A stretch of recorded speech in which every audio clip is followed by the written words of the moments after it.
My name is Richard Hall. For most of my life, I believed that hard work, love, and honesty could hold a family together.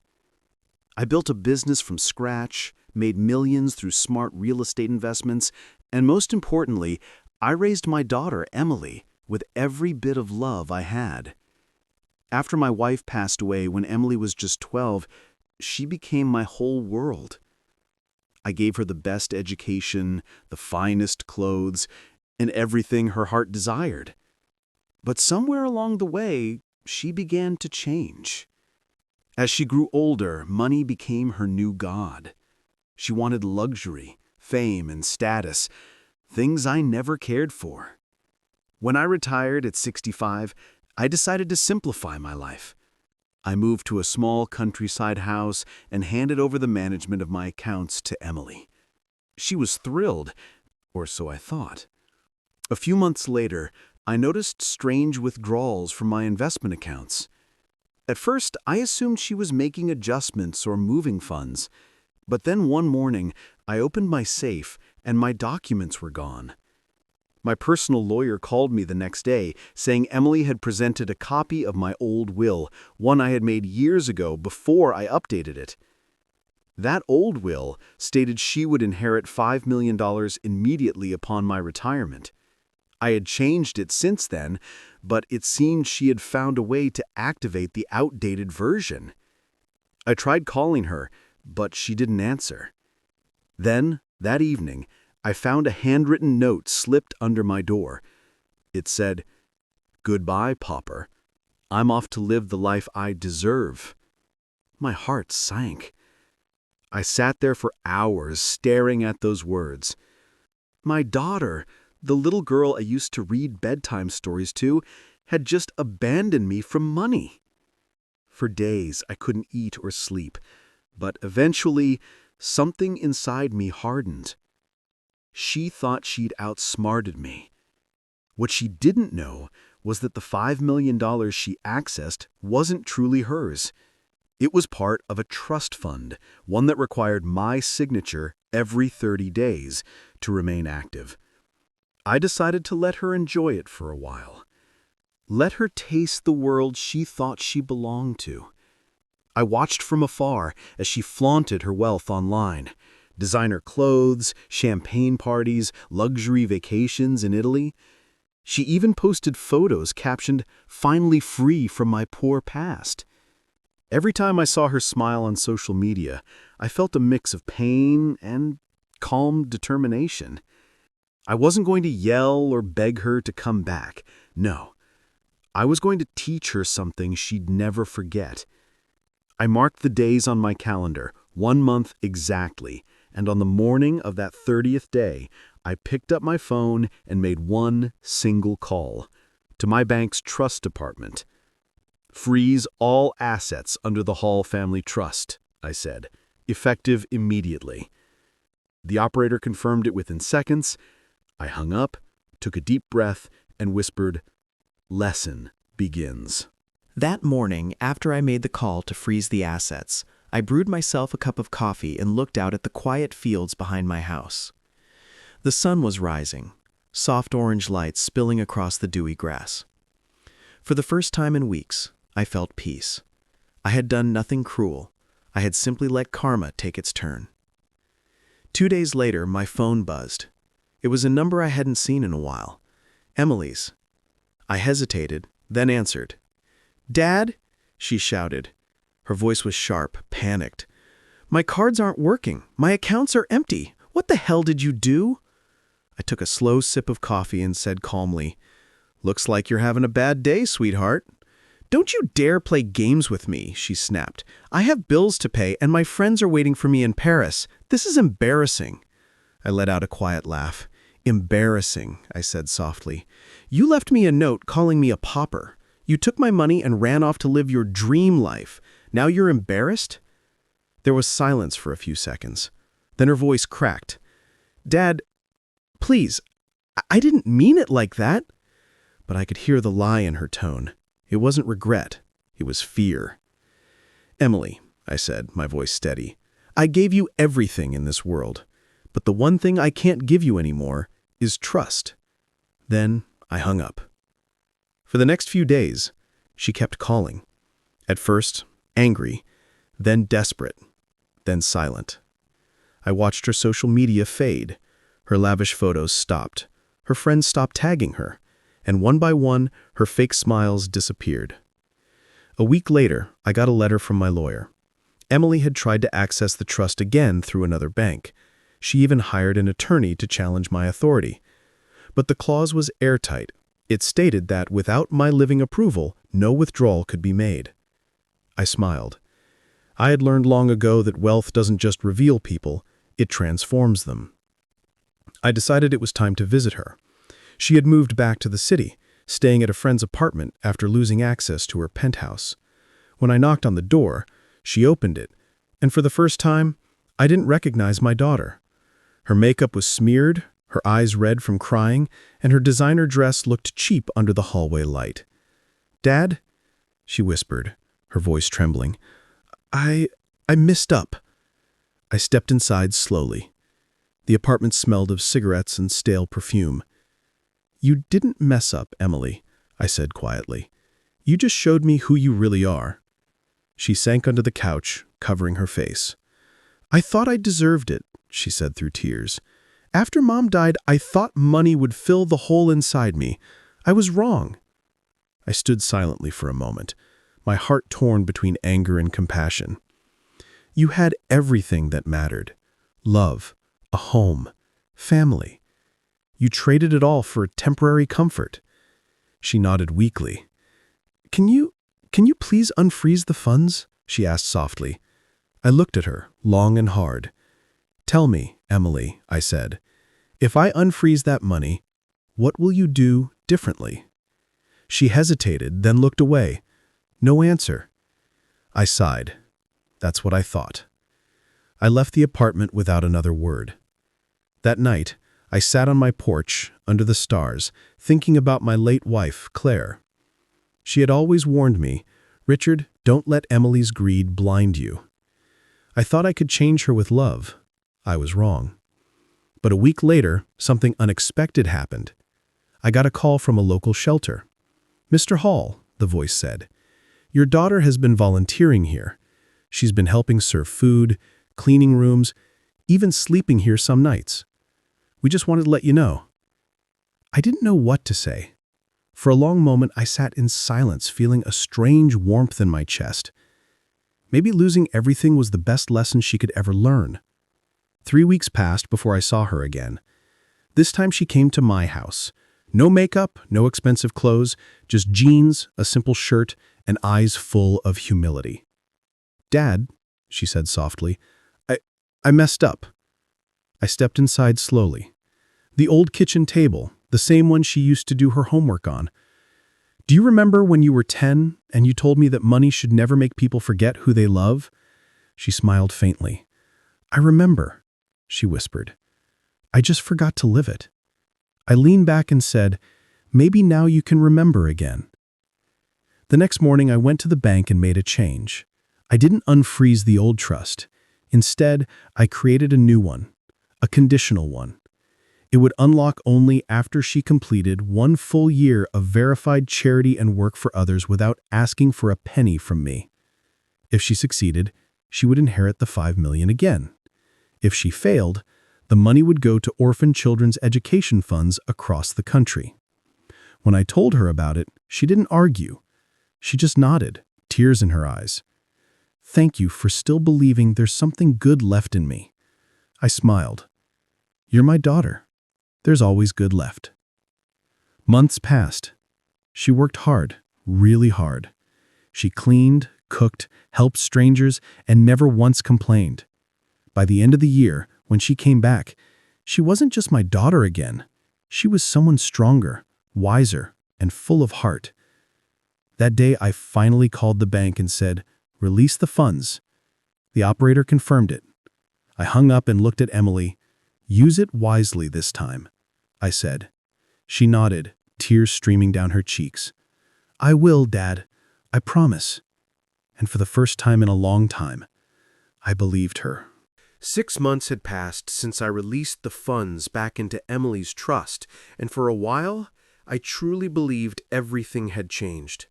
She called me every week, came over on Sundays, and we even started rebuilding what we had lost. It felt like the daughter I'd missed for years had finally come home. But then small signs began to appear. Subtle, quiet, almost invisible if I hadn't learned to notice them. A designer bag on her arm, new diamond earrings, dinner reservations at expensive restaurants. When I asked, she said a friend had gifted them. I wanted to believe her, but deep down a cold unease crept in. One night, as I sat on my porch reading the newspaper, a dark sedan pulled into my driveway. A man in a black suit stepped out, holding a folder. "Mr. Hall," he said, "I'm from the bank's fraud division. We need to talk." My stomach tightened. He handed me the folder. Inside were bank transfer records. Emily had wired nearly $200,000 to a man named Victor Brooks. "Who is that?" I asked, my voice trembling. "We believe he's her boyfriend," he said. "He has a history of debt and questionable business dealings." My heart sank. It was happening again. She had found someone new who saw her as a ticket to easy money. I thanked the officer and sat there in silence for a long time, the night air cold against my face. The next morning, I called Emily. "Come by the house," I said. "We need to talk." She arrived an hour later, cheerful as ever, acting innocent. "Dad, what's wrong?" she asked, setting her purse down. I slid the folder across the table. She froze. Her smile vanished. "Emily," I said quietly, "tell me this isn't true." Tears welled up in her eyes instantly. "Dad, it's not what it looks like. Victor needed help.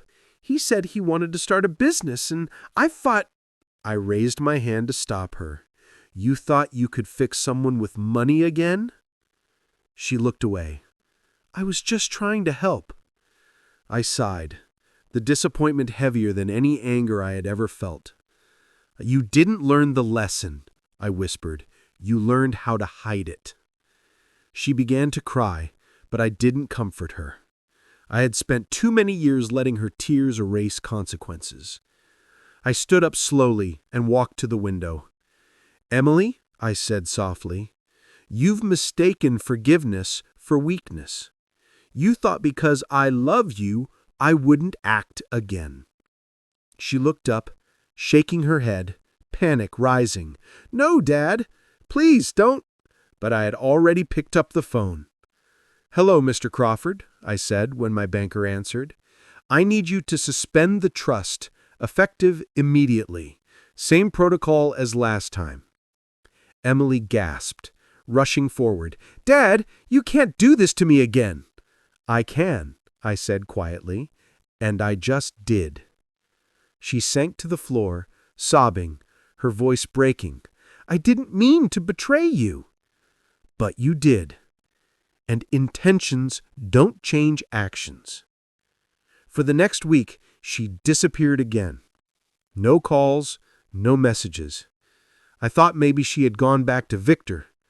But one evening, as I locked up my house, I saw her sitting on the front steps, clutching an old photo album. Her eyes were red and swollen. "Dad, I don't deserve your love, but I need it." She handed me the album. Inside were photos of us, family trips, Christmas mornings, her graduation. "I forgot what these felt like," she whispered.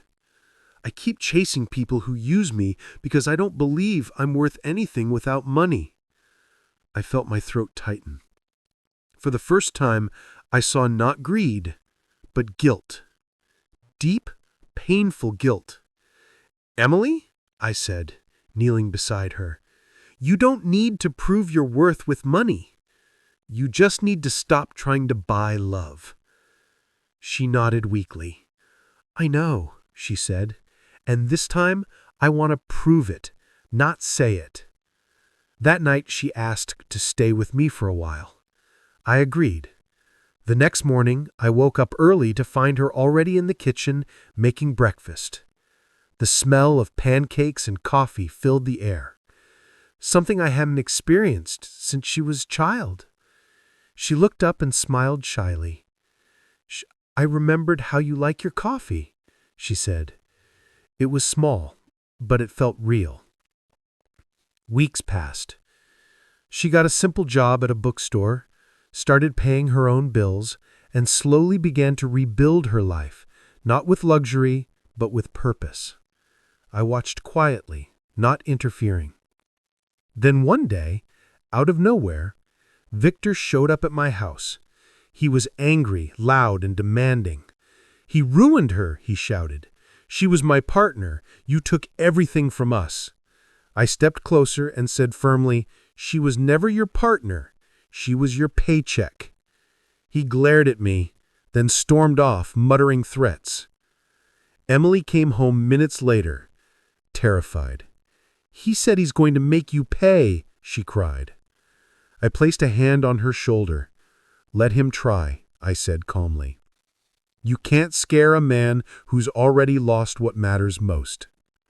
That night, I realized something important. This wasn't just about money anymore. It was about protection, redemption, and the final test of whether Emily could truly break free from her past. Because sometimes, before a heart can heal, it has to be tested one last time. The night after Victor came to my house, I couldn't sleep. Every sound outside made me alert.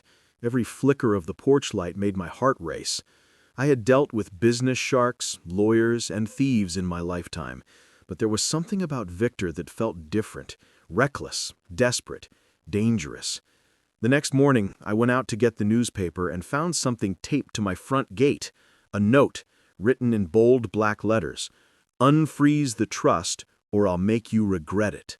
I stood there for a long moment, feeling the chill of the morning wind. When Emily came downstairs, she saw the note and froze. "Dad," she whispered, "he's serious. You don't know him like I do." I turned to her calmly. "Maybe not," I said, "but I do know what fear looks like, and I'm not giving him the satisfaction." I called the local sheriff and reported the threat. They promised to patrol the area for a few nights, but I knew men like Victor didn't just send notes, they acted. That evening, I told Emily to stay inside. Around midnight, I heard the sound of gravel crunching outside the house. I looked through the window and saw a shadow moving near my car. My pulse quickened. I stepped outside, flashlight in hand. "Victor," I said loudly, "if that's you, turn around." The shadow froze, then stood up. It was him. His eyes were wild, his face pale and angry. "You took her from me. You think you can just ruin people's lives?" "She ruined her own life," I said firmly, "and she's fixing it without you." He laughed bitterly. "You think she's changed? You think she'll ever be like you? She's weak, just like her mother." That word cut through me like a knife. Before I could respond, Emily burst out of the door. "Victor, stop!" she cried. He turned toward her, his voice shaking. "You told me you loved me. You said you'd stand by me." "I did love you," she said, tears streaming down her face, "but I can't love what destroys me." Victor's rage exploded. He took a step forward, but I stepped between them, my voice low and steady. "Walk away, son. You still have a chance to do the right thing." For a second, I thought he might listen, but then he lunged, grabbing my arm. The flashlight fell to the ground, and in the chaos, Emily screamed. Suddenly, headlights appeared, 2 police cars pulling into the driveway. The sheriff and 2 deputies jumped out, weapons drawn. "Hands where we can see them," one shouted. Victor froze, then raised his hand slowly. "This isn't over," he yelled as they cuffed him and dragged him toward the patrol car. I stood there, breathing hard, my arm throbbing from the struggle. Emily ran to me, sobbing, "Dad, I'm so sorry. This is all my fault." I pulled her close. "No," I said quietly, "it's not your fault. It's his choices, not yours." But deep down, I knew this was a turning point, not just for her, but for both of us. The next few days were quiet. The sheriff confirmed Victor had prior assault charges and would likely serve time. Emily barely spoke, spending her days helping me around the house, cooking, cleaning, and reading. One evening she came to me with a small box in her hands. "What's that?" I asked. She opened it. Inside was a gold bracelet, my late wife's Claire's bracelet, the one Emily had pawned years ago when she first ran off with the inheritance. "I bought it back," she said softly. "I found the shop, and I used my savings from the bookstore job." I looked at her, my chest tightening. "You didn't have to do that," I whispered. "I did," she replied, "because it was never about the money, Dad. It was about what I lost when I forgot who I was." For the first time, I saw peace in her eyes. Not guilt, not fear, but peace. The same peace I'd felt years ago when Claire was still alive. That night, as we sat on the porch, the stars glimmered above, and for a while silence was enough. Then Emily said something I didn't expect. "Dad," she whispered, "I want to start something. A foundation for young women who lose their way chasing money or people who use them. I want to call it Claire's Promise." My throat tightened. "That's a beautiful name," I said quietly, "and I think your mother would be proud." She smiled faintly. "Will you help me?" I nodded slowly. "Of course." Over the next few weeks, we began planning it, meeting lawyers, drafting proposals, using a portion of the remaining trust to start the foundation. It wasn't easy, but it felt right. Every step she took made me believe more that the girl who left me with that cruel note, "Goodbye, Pauper," was gone forever. But as the foundation grew, something unexpected began to surface. Old investors from my real estate days started calling me again, curious about our project. They saw potential in Emily, her passion, her honesty, and wanted to fund her vision. For the first time in years, people were calling not because of my name, but because of hers. Yet, even as success returned, I stayed cautious.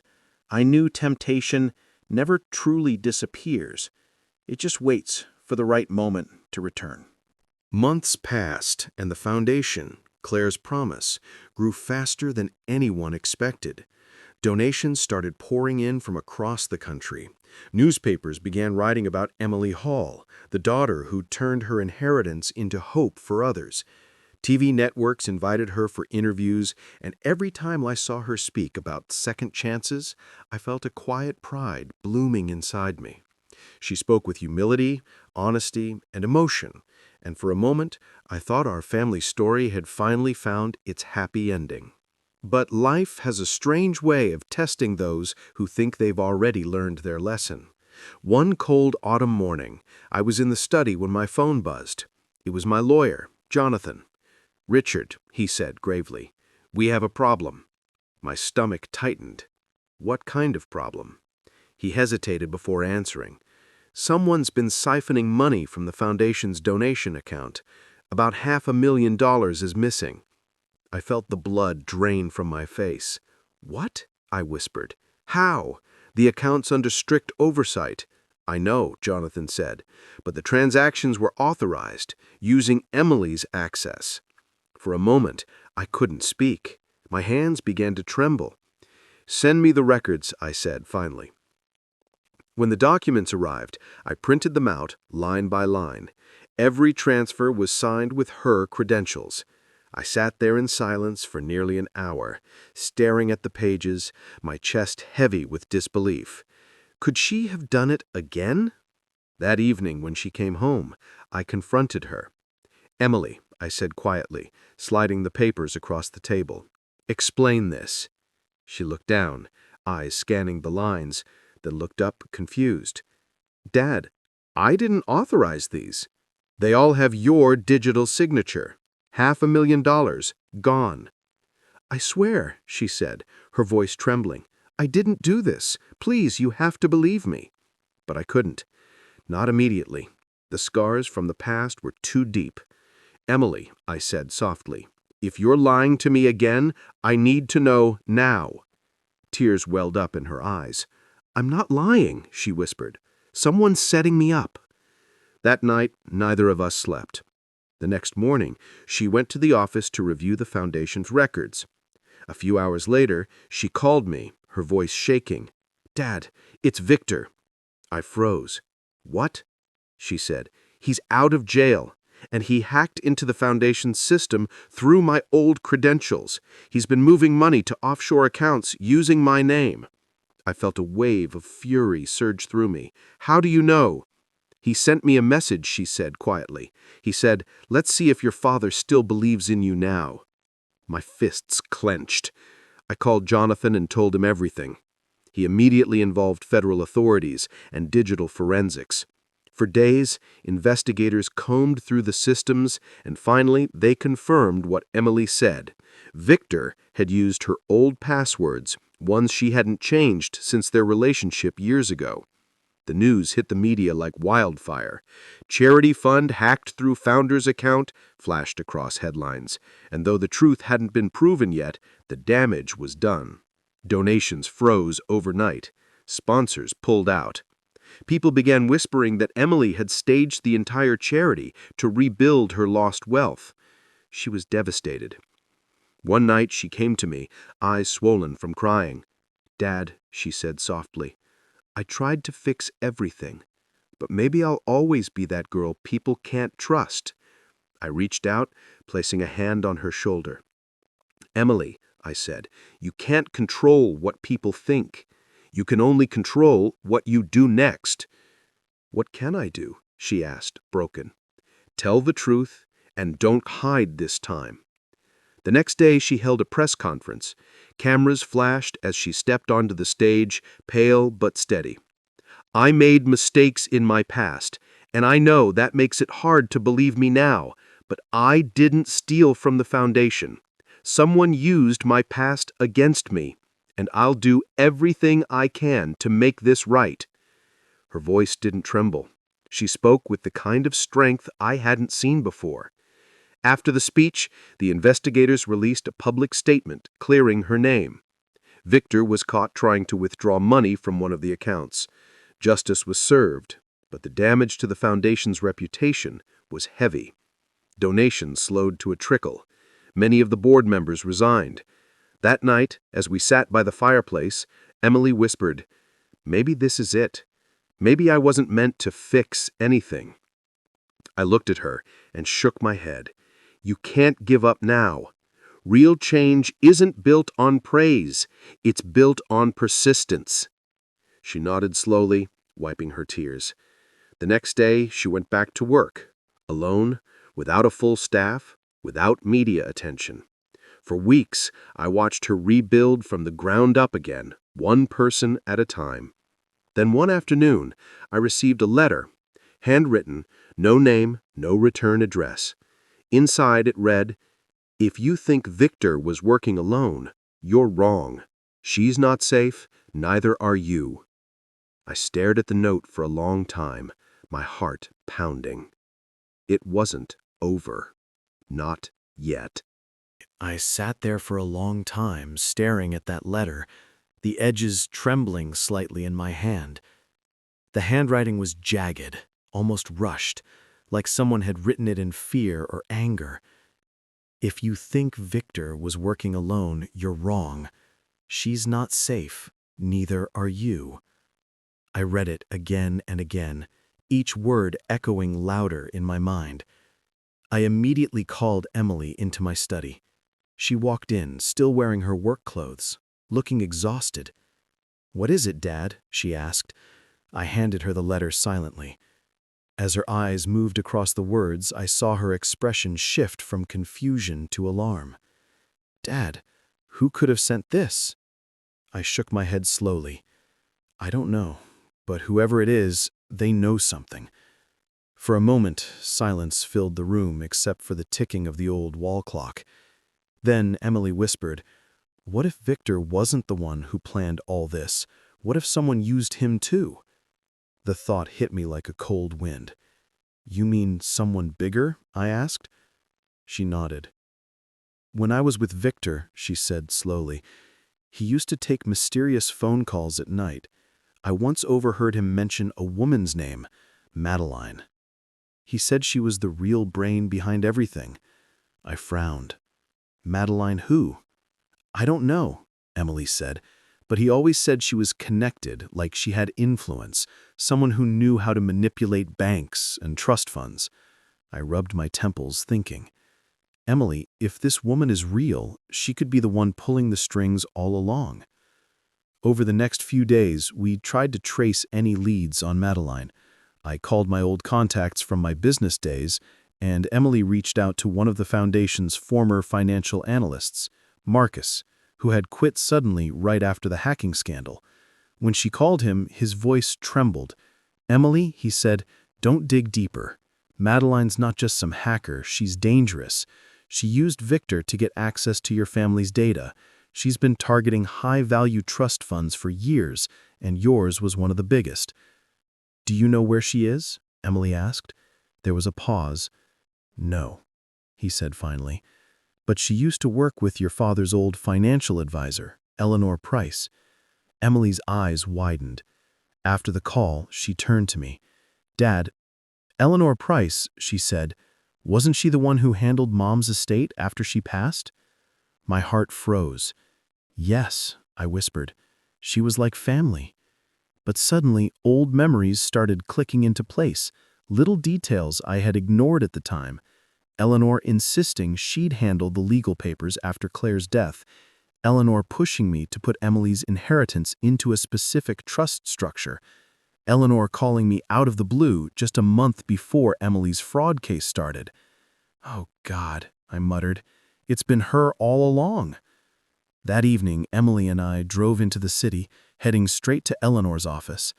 It was late, the building half empty, the neon lights flickering in the hallway. The receptionist was gone, but Eleanor's door was half open. Eleanor? I called out. No answer. We stepped inside carefully. The room was dark, except for the glow of a single monitor, its screen filled with lines of code. Dad, Emily whispered, someone's been here recently. Suddenly, a sound came from behind us, a soft click like a door closing. We turned. A woman stood there in the doorway, tall, elegant, her silver hair tied neatly, her eyes sharp as knives. You should have stayed quiet, Richard. You always had to play the hero. My stomach dropped. Eleanor? I said. She smiled faintly. Madeline is just a name I used for business, but yes, it's me. Emily gasped. You used Victor. You ruined our lives. Eleanor stepped closer, her expression calm, almost amused. Ruined? No, dear. I corrected the balance. Your father hoarded his wealth under the illusion of morality, and you, well, you were just another spoiled heiress learning to cry for sympathy. You don't know us, I said firmly. You only know greed. Greed built everything around us, she replied sharply. You think you're better than the world that fed you? You're not. Her voice grew darker. The trust fund, the foundation, all of it, it was meant to funnel money where it belonged. But your sudden conscience ruined years of work. You're laundering money through charity. You used my daughter's name to make it look clean. She smirked. Smart man, Richard. Shame you're too late. Just then, Emily took out her phone, secretly recording. Eleanor noticed and stepped closer. Delete that, she said, now. But before Emily could respond, the office lights flickered and sirens wailed in the distance. You called the police? She hissed. I smiled faintly. No, I said. I called my lawyer, and he called the FBI. Eleanor's eyes widened for a split second before the door burst open. Agents stormed in, shouting commands. Within seconds, they had her handcuffed. She looked back at me, fury blazing in her eyes. This isn't over, Richard, she said as they dragged her away. You think you've won, but you've only opened a bigger door. When the room finally fell silent, Emily slumped against the desk, tears streaming down her face. Dad, why does it feel like every time we fix one thing, another storm begins? I put a hand on her shoulder and said quietly, because life doesn't give peace for free, Emily. You have to keep earning it. Outside, the city lights flickered, and though Eleanor was gone, I couldn't shake her last words. You've only opened a bigger door. Somewhere deep down, I knew she was right. Something darker still waited beyond that door. After Eleanor was taken away, the silence in the office felt heavier than ever. The faint hum of the computer was the only sound left. Emily stood frozen, her eyes fixed on the monitor that still displayed lines of encrypted code.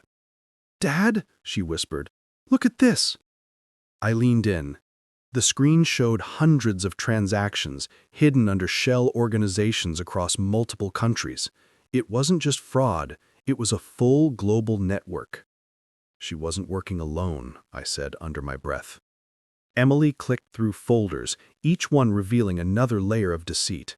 Offshore accounts, secret trusts, charities that existed only on paper. "This goes beyond her," Emily said. "She was part of something much bigger." Before I could respond, my phone buzzed. It was an unknown number. I hesitated, then answered. "Mr. Carter," a deep voice said, "if you want to protect your daughter, you'll stop digging into Eleanor's files." "Who is this?" I demanded, but the call disconnected immediately. Emily looked at me, pale.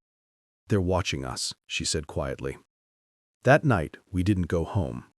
Instead, we checked into a small roadside motel away from the city. Emily fell asleep, exhausted, but I couldn't. I sat by the window, staring into the darkness, replaying the call on my mind. At around 3 a.m., there was a knock on the door. I froze. Slowly, I reached for the small drawer where I kept my old service pistol. "Who is it?" I called. A familiar voice answered. "It's Marcus. Open up." I unlocked the door. Marcus, the ex-analyst, stepped in, his face pale, sweat dripping down his forehead. "They're coming for you," he said. "Eleanor wasn't the head, she was just the middleman. The real group calls themselves the Foundation. They control assets worth billions, and they've been using inheritance networks to move black money for decades." "Why tell me this now?" I asked. "Because I used to work for them," he said. "I thought it was just finance until I realized people were dying for knowing too much." He handed me a small USB drive. "Everything I know is on this. It's encrypted with a key phrase only you'll understand." Before I could ask more, there was a loud bang from outside. Tires screeched, lights flashed through the window. Marcus's eyes widened. "They found us," he shouted. I grabbed Emily's hand and we ran out the back door as bullets shattered the glass. Behind us, the motel burst into flames. Marcus's car exploded in the parking lot. Emily screamed, "Dad, he's still inside!" I pulled her back. "We can't go back," I yelled, dragging her toward the woods. We ran for what felt like hours until we reached an abandoned cabin in the hills. My lungs burned. Emily collapsed on the floor, crying. "Why is this happening to us?"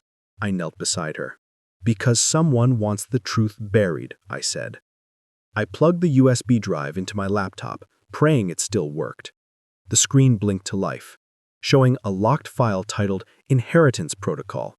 It asked for a passphrase. I thought about what Marcus said, a phrase only you'll understand. Then it hit me. I typed the words, "Goodbye, Pauper," the same line my daughter had left in her cruel note months ago.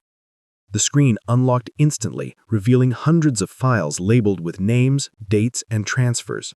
"Dad, these are political figures, CEOs, charity heads, all laundering money through inheritance structures," Emily said in disbelief. My eyes caught one name and my heart stopped. It was my late wife's foundation, listed as one of the original nodes. "No!" I muttered. "Claire was part of this?" Emily shook her head. "That's impossible. Mom would never." "Unless she didn't know," I said softly. "Unless Eleanor used her name even then." But one file caught my attention, marked Final Directive, Emily Carter. I opened it. The document detailed a plan to transfer Emily's entire $5 million inheritance to a shadow trust after Eleanor's arrest. A note at the bottom read, "If subject resists, activate containment protocol." "Containment protocol?" Emily whispered. "What does that mean?" Before I could answer, a faint beeping sound came from somewhere in the cabin. I looked down at my laptop. The words flashed across the screen. "System breach detected." Then the lights flickered and went out. I slammed the laptop shut. "They found us again," I said, pulling Emily to her feet. We rushed outside into the cold night mist. Far below in the valley, I could see black SUVs approaching, their headlights cutting through the fog. "Run!" I said, as the first drone buzzed overhead, scanning the trees. We ran through the darkness, branches slashing at our faces, our breath visible in the freezing air. Somewhere behind us, I heard a man's voice through a megaphone. "Richard Carter, you're in possession of stolen federal property. Stop now and surrender." Emily looked terrified. "Dad, that's the FBI." "No," I said grimly, "that's them pretending to be." We reached an old bridge, half collapsed over a rushing river. The vehicle stopped behind us, flashlights piercing the dark. "We can't go back," Emily said, her voice trembling. "Then we go forward," I said and grabbed her hand. Together, we jumped into the icy water below as bullets sliced through the night. The freezing water swallowed us whole as we plunged into the river. The current was violent, dragging us downstream through darkness and debris. Emily gasped for air, fighting to stay above water. "Hold on," I shouted, grabbing her arm as we slammed against a rock. I pulled her toward the bank, and we crawled out, soaked, shivering, and breathless. The forest around us was silent, except for the sound of the rushing river and distant sirens. We hid beneath an overhang, catching our breath. Emily clutched my arm. "Dad, what now?" I looked at her pale face, her eyes filled with fear and determination. "Now we finish what we started," I said. When dawn broke, we moved through the woods toward an old cabin I used to visit when I was younger. It had no electricity, no network signal, no trail leading to it. Perfect for disappearing. I started a small fire while Emily tried drying the laptop wrapped in my jacket. The USB drive was still intact. "If we can send this data to someone we trust, maybe we can expose them," she said. I nodded, but deep down I knew exposing the Foundation wasn't that simple. They had influence, power in every corner of the system. "Emily, we need proof. Something undeniable, something public," I said. Just then the laptop came back to life. The files from the drive loaded again, and this time a new message flashed across the screen. "Final directive active. Asset retrieval team deployed." Emily froze. "They're coming again," she whispered. I stared at the coordinates listed below. It wasn't our location. It was Washington, D.C. "Wait," I muttered. "That's not for us. That's their next target." One of the folders was labeled Project Heirloom. Inside were confidential communications from Foundation operatives discussing a new plan to use charity funds to influence government contracts. "This is it," I said. "If we leak this to the press, they're done." But before we could act, Emily's phone buzzed. An unknown message appeared. "Stop running. Meet me at Capitol Plaza, parking level 3. Come alone if you want your mother's truth." Emily looked at me, eyes wide. "Mom's truth, Dad? What does that mean?" My heart clenched. "It's a trap," I said. "But maybe it's also the only chance we have to end this." Against my better judgment, we went to D.C., disguised and cautious. The underground parking lot was almost empty. Only a few cars and flickering fluorescent lights echoed in the silence. "Stay close," I whispered. Emily nodded, gripping my arm. A car door slammed nearby. A tall man in a dark suit stepped out, holding his hands up. "Mr. Carter, Ms. Carter, please, I'm not your enemy." "Who are you?" I demanded. "My name is Director Hale. I work for the Department of Financial Crimes. I've been investigating the Foundation for years." "Prove it," Emily said coldly. He pulled out a badge and a sealed envelope. "Your wife, Claire, was working with us before she died. She was our informant. She infiltrated Eleanor's group to gather evidence against them. But before she could hand it over, her car accident happened." My blood went cold. "You're saying Claire was murdered?" Hale nodded. "Yes. And Eleanor made it look like a crash. Claire's last report mentioned something called Project Heirloom. She believed it could destroy the entire organization. That's the same file you just unlocked. Emily's eyes filled with tears. All this time, Mom was fighting them. Hale stepped closer, lowering his voice. They want you dead because the data you hold is the last piece we need to expose them. I can get you protection, but we have to move now. Suddenly, loud gunfire erupted, echoing through the parking lot. Hale ducked, shouting, "They found us!" Black SUVs screeched into the lot, armed men pouring out. I pulled Emily behind a concrete pillar as bullets sparked off metal. Hale fired back, yelling, "Go, now! Take the car! Drive north to the Lincoln Tunnel! My team will meet you!" I hesitated. "What about you?" "Just go," he barked. We ran. Hale stayed behind, covering our escape. As we drove out, Emily was crying silently. "Dad, he knew Mom. He helped her." I gripped the wheel. "Then we'll finish what she started." Hours later, after crossing into Virginia, we reached a safe house Hale had given us coordinates for. There were laptops, satellite phones, and encrypted servers waiting for us. "This is our chance," Emily said. I uploaded every file, every document, every transaction to multiple news outlets and watchdogs worldwide. Within minutes, the servers lit up with confirmation alerts. "It's done," I said softly.